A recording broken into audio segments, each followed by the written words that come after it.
नमस्कार, ताज न्यूज़ में आपका स्वागत है। मैं हूं ठाकुर पवन सिंह और आप देख रहे हैं खास मुलाकात।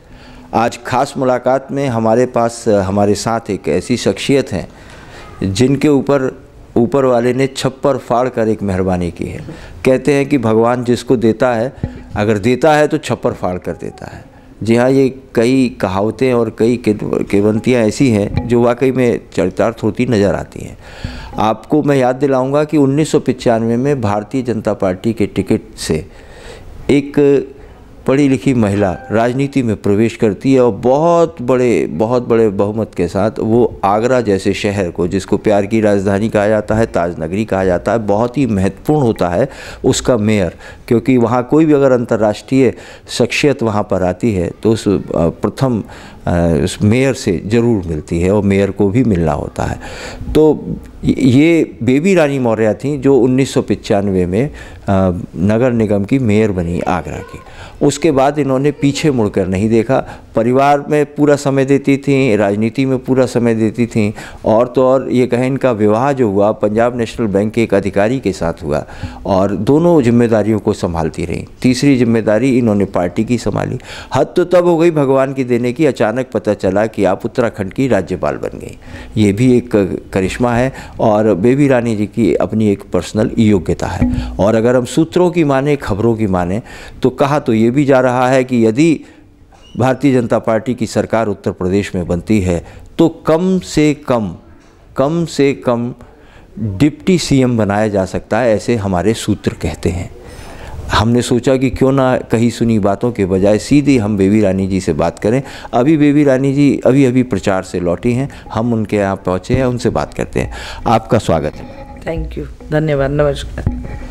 मैडम, सबसे पहले ये जानना चाहेंगे कि अचानक आपने जो शुरुआत की थी एक मेयर के तौर पर, अब आप इस समय एक जनादेश ले रही हैं आप विधायक के लिए, कैसा महसूस हो रहा है इतनी बड़ी यात्रा के साथ? नहीं, देखिए, मैं तो पार्टी की कार्यकर्ता ही थी और 95 में जब मैं आगरा की मेयर बनी, वो भी डायरेक्ट चुनाव था, तब भी गली गली बस्ती बस्ती मुझे घूमना पड़ता था। फिर 2007 में मैंने विधानसभा भी लड़ा और प्रदेश मंत्री बनी, राष्ट्रीय महिला आयोग की सदस्य रही, अनेक दायित्व मिले। पार्टी ने मुझे हर समय कोई ना कोई जिम्मेदारी दी। चुनाव भी हुए बीच में, उनमें भी कैंपिंग करने जाती थी। तो मुझे कुछ नया नहीं लग रहा, मुझे बल्कि अच्छा लग रहा है कि मेरा जो क्षेत्र था मैं उसमें वापस आ गई हूँ। आप घर को भी पूरे अच्छी तरह से संभालती हैं और राजनीति को भी पूरा समय देती हैं। राजनीति में संगठन को, कार्यकर्ताओं को, बाहर देखिए कार्यकर्ताओं की लाइन लगी रहती है आपसे मिलने के लिए। एक सुगढ़ महिला की तरह से आप दोनों तीनों को संभाल रही हैं, तो ऐसे कैसे संभव हो पाता है? देखिए, ये तो इच्छा शक्ति के ऊपर है और राजनीति में आना महिला के लिए ये नहीं है कि वो अपना परिवार छोड़ दे। और ये बात मुझे किसी बड़े ने समझाई भी थी कि तुम राजनीति में तो आई हो, अपने परिवार को नहीं भूलना। उनकी बात को मैंने ऐसे गांठ बांधा कि जो आज तक बंधी हुई है।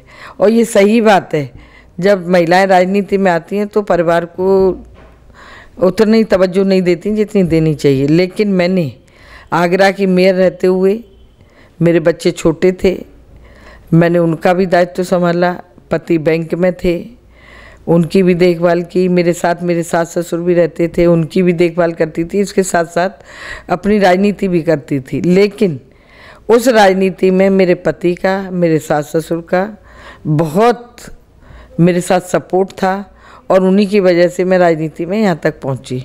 मेरे बच्चे भी बड़े समझदार थे, दोनों ही, वो भी मुझे सपोर्ट करते थे, समझते थे कि मम्मी थोड़ी बिजी रहती हैं, लेकिन मैं कोशिश करती थी कि उन्हें भी पूरा समय दूं। तो मैं दोनों में तालमेल मिला के ही चली और शायद इसी कारण मैं आज यहाँ तक पहुँची हूँ। जी, अगर हम देखें तो अब जब गवर्नर बनी वहाँ की, उत्तराखंड थी, लेकिन आपका क्षेत्र की जनता से बिल्कुल एक तारतम्य बना हुआ था और यहाँ की जो जनता है वो अपना घर समझने लगी थी आपको, आपके पास जाने के लिए। लेकिन आज जो चारों तरफ फिजा में एक बात तैर रही है, उसके बाद से आपसे काफ़ी उम्मीदें आपके क्षेत्र की जनता ने बना ली हैं। आपको क्या लगता है? नहीं, देखिए, जनता को तो अपेक्षा होती है। अगर हम जनप्रतिनिधि बन के या जनसेवा के लिए उतरे हैं तो उनकी अपेक्षाओं पर खरा उतरने की कोशिश करनी चाहिए। मैं आगरा की मेयर बनी तब भी मैं अपने कार्यकर्ताओं को ही सर्वोपरि मानती थी और उनके सारे कार्य करती थी। और अभी भी ईश्वर ने मुझे मौका दिया, अगर मैं विधानसभा जीतती हूँ तो मैं पूरा समय अपनी ग्रामीण विधानसभा को दूंगी। और ये तो अपना प्यार, स्नेह या जो भी आता है उन्हें कितना हम सम्मान दे रहे हैं तभी हमसे जुड़ते हैं, और वो सब मैं करती हूँ। दूसरी बात आपने जो कही कि आप एक अंतराल के बाद राजनीति में आई, ऐसा नहीं है। मैं उत्तराखंड की राज्यपाल होते हुए भी आगरा से जुड़ी रही। कोई भी आगरा का जाता था उसके लिए मेरे राजभवन के दरवाजे हमेशा खुले रहते थे, और मैं फ़ोन भी स्वयं उठाती थी उनका। तो कई बार वही चौंक जाते थे कि अरे दीदी आप ही फ़ोन उठा लेती हो। तो मैंने कहा भैया तुमसे जुड़ा रहना है, मुझे आगरा ही वापस आना है। और देखिए संभवतः हुआ ही वो कि मुझे आगरा वापस आना पड़ा। इसलिए मुझे कोई कठिनाई नहीं हुई, और ना कार्यकर्ताओं को कोई कठिनाई हुई कि नहीं ये तो राज्यपाल थी, ये तो गवर्नर थी। तो तालमेल आज भी बना हुआ है, और इसका एक लोकप्रियता आप देख रहे हैं। ग्रामीण विधानसभा में इतना उत्साह है लोगों में, इतना उत्साह है कि मैं आपको बता नहीं सकती। जी, आपने ग्रामीण विधानसभा की बात की, तो हमारे जो संवाददाता पत्रकार बंधु भाई हमारे जो क्षेत्र में जाते हैं वो ये बताते हैं कि आम चर्चा ये है कि जो बेबी रानी जी हैं वो सीधे बीजेपी के राष्ट्रीय नेतृत्व से जुड़ी हुई हैं और उपाध्यक्ष भी हैं। एक विधायक एक हाथ उसका यदि कहा जाए कि ज़मीन पर है, बिल्कुल ज़मीन पर है, दूसरा हाथ पार्टी के शीर्ष पर है, और वो गिनती के ही लोग होते हैं जो सीधे सीधे शीर्ष नेतृत्व से जुड़े होते हैं, और ख़ास तौर से उस पार्टी के जो दोनों तरफ यानी कि डबल इंजन वाली सरकार या पार्टी पे हो। तो क्या इसमें क्या कहेंगे आप? देखिए, इसमें मुझे कुछ नहीं कहना है। कोई भी पार्टी का कार्यकर्ता हो, वो कितने भी शीर्ष पद पर पहुंच जाए, लेकिन उसे अपनी जड़ों से जुड़ा रहना चाहिए। उसे ज़मीन से पैर नहीं उठाने चाहिए। अगर वो ज़मीन से पैर उठा देगा तो ठोकर खा के कहीं तो गिर ही जाएगा। इसलिए मैं ज़मीन पर भी पैर जमा के चलती हूँ, और जो भी दायित्व पार्टी मुझे देती है उसे भी निभाती हूँ। अगर राष्ट्रीय उपाध्यक्ष बनाई हूँ तो मैं वो दायित्व भी निभा रही हूँ, और विधानसभा लड़ा रहे हैं तो वो भी दायित्व निभा रही हूँ। बेबी रानी जी, अगर हम देखें तो ये चुनाव तो 2022 का बस 10 दिन में ख़त्म हो जाएगा आपका, और जो हम लोगों की राजनीतिक समझ कहती है, जो इशारे आ रहे हैं, संकेत आ रहे हैं, 2024 पे बड़ी लड़ाई है। उसको देखते हुए मैं 2 सवाल पूछूंगा आपसे बस। एक पहला सवाल तो मेरा ये है कि प्रियंका जी कहती हैं कि लड़की हूँ, लड़ सकती हूँ, लेकिन आपकी कार्यशैली बताती है कि मैं कर सकती हूँ, कर रही हूँ और करूँगी। क्या कहना चाहेंगे? देखिए, उनको वो लड़की तो है ही, इसके लिए उन्हें अपनी पहचान थोड़ी देनी है, और उन्हें तो विरासत में राजनीति मिली है। मुझे कोई विरासत में राजनीति नहीं मिली है। मैं अपने काम के कारण, अपने व्यवहार के कारण और अपने कार्यकर्ताओं के कार्यों के कारण यहाँ तक पहुँची हूँ। और वो तो कहती हैं कि मैं लड़ सकती हूँ, मैं तो कई बार लड़के यहाँ तक पहुँची हूँ। मैं मेयर का चुनाव लड़ी, मैं विधानसभा का चुनाव लड़ी, और आज फिर विधानसभा लड़ रही हूँ। तो मैं उनका ये कहना मेरी समझ से परे है। अरे हर लड़की में अपनी एक स्वाभिमान होता है, एक हिम्मत होती है, एक ताकत होती है, एक अंदर से उसमें आत्मबल भी होता है, और वो हर लड़की में होता है। ये केवल प्रियंका में नहीं है। मैं तो दलित समाज से आती हूँ, मेरे अंदर थी ये बात कि मुझे बड़े होकर कुछ बनना है, मुझे चुनाव भी लड़ना है, और मैं चुनाव लड़ी। और जो भी जिस पार्टी से जुड़ी और उस पार्टी ने मुझे जो दायित्व दिया वो मैंने पूरे भी किए। तो वो लड़ सकती है तो लड़े। मैं ये पूछना चाहूँगा आपसे कि जैसे उन्होंने कहा है कि लड़की हूँ, लड़ सकती हूँ, इससे कहीं ना कहीं एक हिंसात्मक बात आती है, या जो हमारी भारतीय समाज में जो महिलाओं की छवि है, सौम्यता है, वो कहीं हटती हुई नज़र आती है। ऐसा लगता है कि जैसे बहुत अलग बात है, और आपको देखते हैं, आपसे बात करते हैं तो कुछ अलग समझ में आता है, सौम्यता आती है। देखिए, संस्कार घर से मिलते हैं। कोई भी बेटी हो वो अपनी माँ से, अपनी दादी से संस्कार लेके आती है।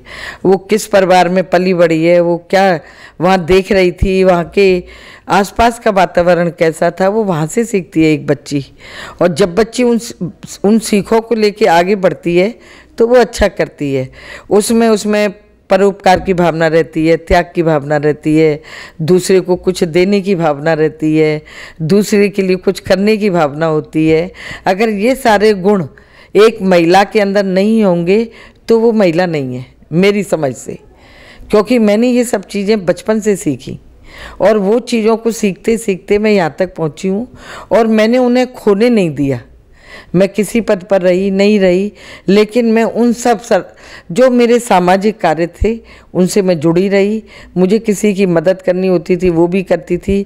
किसी का दुख देख के मुझे ऐसा लगता था कि ये मेरे साथ हो रहा है तो मैं तुरंत उसकी सहायता के लिए भी तैयार रहती थी। और हमारी प्रेरणा तो सती सावित्री हैं, सती अनसुईया हैं, सीता मैया हैं और पार्वती माँ हैं। मेरी प्रेरणा तो वो है, मैं उनकी प्रेरणा से ही आगे बढ़ती हूँ। अगर मैं राजनीति में आई हूँ तो मैं रानी झांसी वाली रानी को देखती हूँ, मैं जीजाबाई को देखती हूँ जो अपने बेटे से कहती है कि मुझे वो किला फतेह करके दे। तो हमारे अंदर ये भावनाएं रहनी चाहिए। ये भावनाएं जागृत रहेंगी तो हम अपने बच्चों को, खासकर बेटियों को भी दे पाएंगे। वो बेटियाँ भी वही करेंगी, वो अपनी बेटियों को देंगी। तो ऐसे संस्कार हमें अपने बच्चों को देने चाहिए।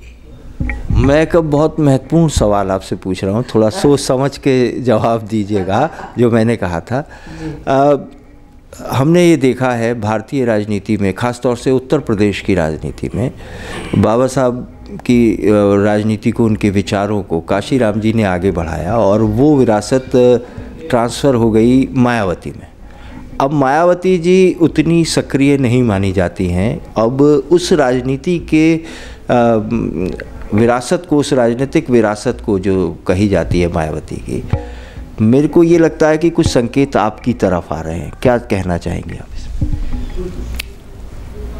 नहीं, संकेत तो नहीं ऐसे कुछ आ रहे हैं। मैं जिस समाज से आती हूँ, मायावती जी भी उसी समाज की हैं। समाज ने उनके ऊपर भरोसा किया, एक बार नहीं कई बार भरोसा किया, लेकिन उन्होंने समाज के लिए वो नहीं किया जो समाज के लोग अपेक्षा करते थे। खासकर आगरा को जाटवों की राजधानी कहा जाता है। यहाँ कोई भी ऐसा नहीं है जो वो कह सकें कि बहन जी ने हमें बना के दिया। तो उनका कहीं ना कहीं भरोसा, विश्वास भी टूटा है और कहीं कहीं वो उपेक्षित भी हैं। वो कुछ भी हो उनके साथ, कभी बहन जी उनके विषय में दो शब्द नहीं बोलती हैं। तो कहीं ना कहीं वो अंदर से आहत भी होते हैं कि हम बहन जी का इतना साथ देते हैं, लेकिन बहन जी कभी सहानुभूति के दो शब्द मेरे लिए नहीं कह रही हैं या हमारे लिए नहीं कह रही हैं। कोविड काल में कोई नहीं निकला, जबकि सब बस्ती के लोग ज़्यादातर दलित समाज के थे और बीएसपी के लोगों को उनकी सेवा करनी चाहिए थी, कोई भी नहीं निकला। ये तो भारतीय जनता पार्टी है जो निकली, कुछ सामाजिक संस्थाएं निकली और कुछ दानदाता निकले, जिसके कारण कोविड के समय उनके लिए कुछ कार्य हुए। तो फिर जो भी लोग हैं वो सोचते भी हैं कि भाई जब ये हमारा साथ ही नहीं दे रही, ये हमारे दुख सुख में साथ नहीं है, तो फिर हम भी सोचें कि हम अपनी कौन सी राह चुनें। तो मुझे लगता है कि थोड़े थोड़े जो बुद्धिजीवी वर्ग है समाज का, वो बदल रहा है, उसमें बदलाव आ रहा है और वो भारतीय जनता पार्टी से जुड़ेगा। जैसे कहा जाता है कि शेरनी होती है और वो जब लंबी छलांग लगाती है तो थोड़ा एक पैर पीछे आती है, अपने को सिकोड़ती है। हमने ये देखा कि राज्यपाल से एक स्टेप नीचे आना और राष्ट्रीय उपाध्यक्ष बनना और उसके बाद एक विधायक का चुनाव लड़ना, कहीं पार्टी आपको दलित चेहरे के रूप में 2024 तक एक सीएम की तरह प्रोजेक्ट करने को तो नहीं सोच रही?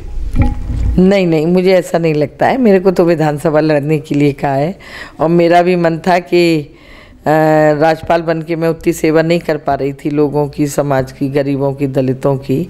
तो मन का फिर अपने घर वापस चलो, आगरा वापस चलो, अपने लोगों की सेवा करो। तो अभी तो मैं विधानसभा लड़ रही हूँ और मेरा पूरा ध्यान विधानसभा लड़ के विधायक बन के उनकी सेवा करने का है। इससे ज़्यादा मैं नहीं सोच रही कुछ भी। ये तो खैर बेबी रानी जी का जो स्वभाव है या व्यवहार है, सौम्यता है, उसके तहत उन्होंने एक शिष्टाचार के नाते कहा है। लेकिन मैं आपको बताना चाहूँगा, दर्शकों को भी बताना चाहूँगा कि राजनीति में और खेल में एक ऐसी जगह होती है जो बहुत महत्वपूर्ण होती है, वो है सट्टा बाज़ार, जहाँ पर किसी की पता चलता है कि क्या चल रहा है और क्या होने वाला है, ऐसा पता चलता है। हालांकि इसका कोई प्रमाण नहीं होता, लेकिन लोग इसको मानते ज़रूर हैं।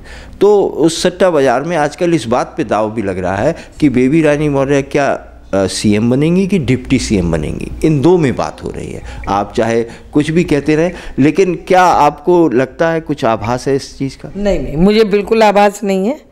मुझे तो पार्टी, मैंने पहले भी कहा और अब भी कह रही हूँ कि पार्टी जो काम देती है वही करती हूँ। मुझे वाकई नहीं आभास है कि अभी तो इतना ही आवाज़ है कि मैं विधायक बन जाऊं, इससे ज़्यादा कुछ भी नहीं है। चलिए अब हम प्रदेश की और राष्ट्रीय राजनीति को छोड़ के आज के चुनाव की बात करते हैं। फिर हम 10 दिन बाद आपसे और जब बात करेंगे तो फिर बात करेंगे। क्षेत्र में क्या स्थिति है आपका, किससे कंपटीशन है और क्या समस्याएं?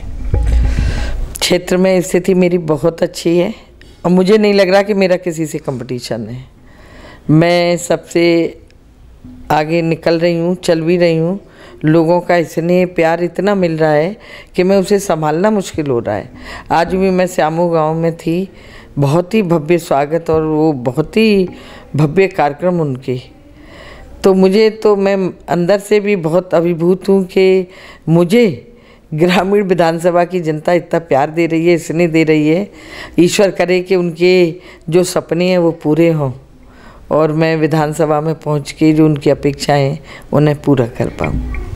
दर्शकों, करीब 25-26 साल पहले जब बेबी रानी जी चुनाव लड़ रही थी नगर निगम में, तब मैंने इनसे एक इंटरव्यू के दौरान कहा था कि आप बहुत आगे जाएंगी। तो मेयर बनी, उसके बाद गवर्नर बनी। आज मैं भी इनसे बात कह रहा हूँ, उस बात को टाल रही हैं। लेकिन फिर भी मैं हो सकता है कि साल भर बाद या जब भी कभी मौका मिले फिर बात होगी तो फिर पूछूंगा। आखिरी सवाल आपसे पूछना चाहूँगा, वो ये कि आगरा ग्रामीण की जनता आपकी तरफ बहुत उम्मीदें लगा के देख रही है कि ये हमारी विधायक बनेगी तो हमारे बहुत काम होंगे। क्या क्या सोचा है आपने इस क्षेत्र के लिए? हाँ, इसके लिए देखिए, मैं कई गांव में गई हूँ, वाकई वहाँ रोड नहीं है। तो एक तो रोड बननी चाहिए उनके। दूसरा थी कि गांव में जो महिलाएं हैं जो घर से बाहर नहीं निकलती, आज भी वो इतने पर्दे में रहती हैं, उनमें ज़रूर कुछ टैलेंट होगा। उनके लिए मैं कुछ ज़रूर करना चाहूँगी, जिससे उनकी आर्थिक स्थिति भी अच्छी हो और उनके बच्चों को अच्छी शिक्षा मिले, उनका स्वास्थ्य अच्छा रहे।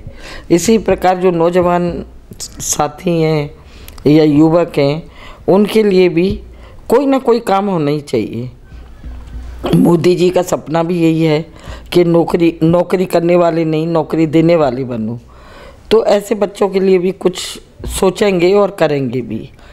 बाकी तो बहुत समस्याएं नहीं हैं, नाली खरंजे वो बनते ही रहते हैं, रोडें बनते ही रहती हैं। पर अलग से यही है कि हम वहाँ की महिला को सशक्त कर दें। अगर वो सशक्त होगी तो पूरा गांव सशक्त होगा। मैं ये कहना चाह रही थी। बेबी रानी जी, एक चीज़ जो देखने में आ रही है क्षेत्र में, सबको ये पता है और उस पर मुहर भी एक तरह से पार्टी ने लगा दी थी। हेमलता दिवाकर आगरा ग्रामीण से विधायक थी। एक आम राय थी कि उन्होंने क्षेत्र में कुछ नहीं किया, निकलती नहीं थी। संभवतः टिकट भी उनका इसीलिए काट दिया गया। जो उनकी नाराज़गी है या मतदाताओं के प्रति उनके प्रति नाराज़गी है कि काम नहीं हुए, वो सब आपको देखनी पड़ रही होगी। वो सब एक तरह से कहें कि विरासत में आपको मिल गई। उसको तोड़ने के लिए, उस जंजाल से निकलने के लिए कुछ कहना चाहेंगे? देखिए, वो भी पार्टी की कार्यकर्ता हैं, कहीं ना कहीं तो कुछ काम किया ही होगा। ऐसा नहीं है, कई जगह मैंने उनके काम देखे भी। कहीं बारात घर बना हुआ था, कहीं कुछ और बना हुआ था। लेकिन हो सकता है जितने कार्यकर्ता कार्य चाहते हों वो उतने नहीं कर पाई हों, इसलिए नाराज़ होंगे। पर कोई नहीं, जो काम अधूरे रह गए होंगे उन्हें हम पूरा करेंगे और नए काम जो भी होंगे वो भी करेंगे, ये मैं कह रही हूँ वहाँ की जनता से। यही मैं आपके माध्यम से कहना चाहती हूँ कि जो भी कार्य अधूरे रह गए हैं वो भी होंगे और नए काम भी होंगे। कार्यक्रम के अंत में, इस मुलाकात के आखिर में आपसे आखिरी चीज़ पूछ रहा हूँ, ऐसी कोई लुभावनी चीज़, एक ऐसा सपना जो ग्रामीण विधानसभा के लिए आपने देखा हो कि मैं चुन के आऊँगी या कुछ और बनूँगी तो उसके बाद यहाँ इस क्षेत्र में ये काम, एक काम ऐसा जो करूँगी? ये तो जब समय आएगा तभी बात करूँगी आपसे। चलिए, समय आएगा तब मैं बात करूंगी। इनकी बातचीत से आपको अंदाज़ा हो सकता है, कभी ये गवर्नर लगती हैं, कभी एक माँ लगती हैं, एक परिवार की मुखिया लगती हैं, कभी एक विधायक का चुनाव लड़ते हुए लगती हैं, और जब मोदी जी की बात करती हैं तो ऐसा लगता है कि राष्ट्रीय उपाध्यक्ष संगठन की पूरे भारत की वो बोल रही हैं। दर्शकों, लेकिन इतना ज़रूर मैं कहूँगा कि हिंदुस्तान के और भारत के परिवारों में जो माँ की छवि होती है या एक महिला की छवि होती है, एक बहन की छवि होती है, बहुत मजबूत होती है। जो माँ होती है उसे, जब वो उस घर को चलाती है, उसकी मुखिया होती है, उसे किसी नारे की ज़रूरत नहीं होती है कि मैं लड़की हूँ, लड़ सकती हूँ। वो एक माँ होती है, वो हर मोर्चे पर परिवार को आगे आकर अपने परिवार को संभाल रही होती है। उसे पता होता है कब किसकी क्या ज़रूरत है, उसे पता होता है कि उसके पास संसाधन कितने हैं जिसमें उसे पूरा घर चलाना है, पूरा परिवार चलाना है। उसे पता होता है कि अपने परिवार के सम्मान को, स्वाभिमान को कैसे जीवित रखना है, कैसे बच्चों का भविष्य बनाना है, ये सब पूर्णता लेकर होता है। बेबी रानी जी से बात करते हैं तो इनमें से वो स्त्री, वो महिला ज़्यादा निकल कर आती है जो किसी परिवार का प्रतिनिधित्व करती है, जिसको हम माँ कहते हैं या एक सर्वशक्तिमान कहते हैं। ये हमारी बेबी रानी जी से आज की मुलाकात थी। आपको तय करना है उत्तर प्रदेश के लिए बेबी रानी जी कितनी महत्वपूर्ण होने जा रही हैं, या ये एक आगरा ग्रामीण की क्षेत्र की जो विधानसभा की सीट है ये कितनी महत्वपूर्ण जानी है। ये सब कुछ समय के गर्भ में छुपा हुआ है। हम तो आज आए हैं, इनसे बात की है, काफ़ी प्रेरणा ली है। आज के लिए बस इतना ही, फिर मिलते हैं खास मुलाकात में। नमस्कार।